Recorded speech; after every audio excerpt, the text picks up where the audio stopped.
ओम श्री गणेशाय नमः। हरे कृष्णा। कार्तिक मास महात्म्य कथा अध्याय 33। दया दृष्टि कर हृदय में भव भक्ति उपजाओ। 33वां अध्याय लिखूं, कृपा दृष्टि बरसाओ।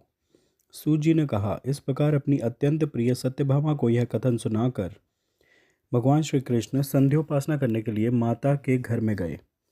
यह कार्तिक मास का व्रत भगवान विष्णु को अति प्रिय है तथा भक्ति प्रदान करने वाला है। रात्रि जागरण, प्रातःकाल का स्नान, तुलसी वट सिंचन, उद्यापन और दीपदान, यह 5 कर्म भगवान विष्णु को प्रसन्न करने वाले हैं, इसलिए इनका पालन अवश्य करना चाहिए। ऋषि बोले, भगवान विष्णु को प्रिय, अधिक फल की प्राप्ति कराने वाले, शरीर के प्रत्येक अंग को प्रसन्न करने वाले कार्तिक महात्म आपने हमें बताया। यह मोक्ष की कामना करने वालों अथवा भोग की इच्छा रखने वाले मनुष्यों को यह व्रत अवश्य ही करना चाहिए।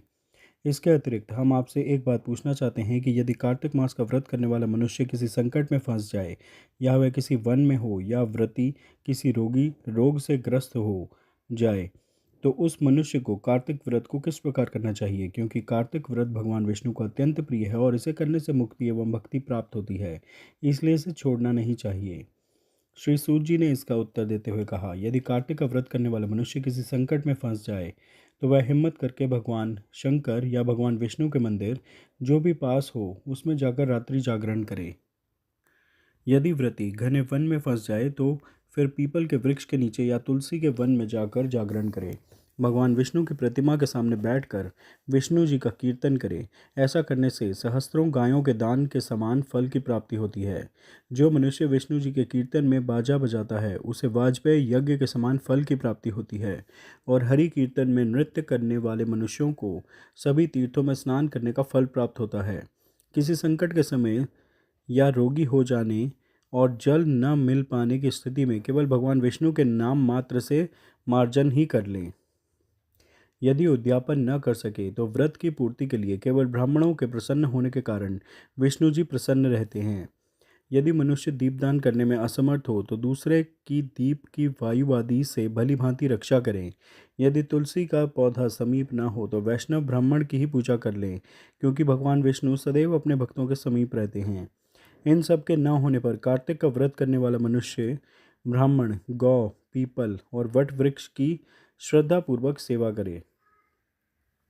शौनक आदि ऋषि बोले, आपने गौ तथा ब्राह्मणों के समान पीपल और वट वृक्षों को बताया है, और सभी वृक्षों में पीपल तथा वट वृक्ष को ही श्रेष्ठ कहा है। इसका कारण बताइए। सूत जी बोले, पीपल भगवान विष्णु का और वट भगवान शंकर का स्वरूप है। पलाश ब्रह्मा जी के अंश से उत्पन्न हुआ है। जो कार्तिक मास में उसके पत्तल में भोजन करता है वह भगवान विष्णु के लोक में जाता है। जो इन वृक्षों की पूजा, सेवा एवं दर्शन करते हैं उनके सभी पाप नष्ट हो जाते हैं। ऋषियों ने पूछा, हे प्रभु, हम लोगों के मन में एक शंका है कि ब्रह्मा, विष्णु और शंकर वृक्ष स्वरूप क्यों हुए। कृपया आप हमारी इस शंका का निवारण कीजिए। सूत जी बोले, प्राचीन काल में भगवान शिव तथा माता पार्वती विहार कर रहे थे। उस समय उनके विहार में विघ्न उपस्थित करने के उद्देश्य से अग्निदेव ब्राह्मण का रूप धारण करके वहां पहुंचे। विहार के आनंद के वशीभूत हो जाने के कारण कुपित होकर माता पार्वती ने सभी देवताओं को शाप दे दिया। माता पार्वती ने कहा, हे देवताओं, विषय सुख से कीट पतंगे तक अनभिज्ञ नहीं हैं।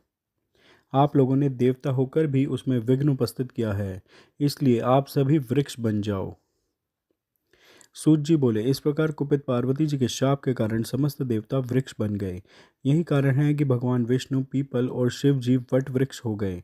इसलिए भगवान विष्णु का शनिदेव के साथ योग होने के कारण केवल शनिवार को ही पीपल को छूना चाहिए, अन्य किसी भी दिन नहीं छूना चाहिए।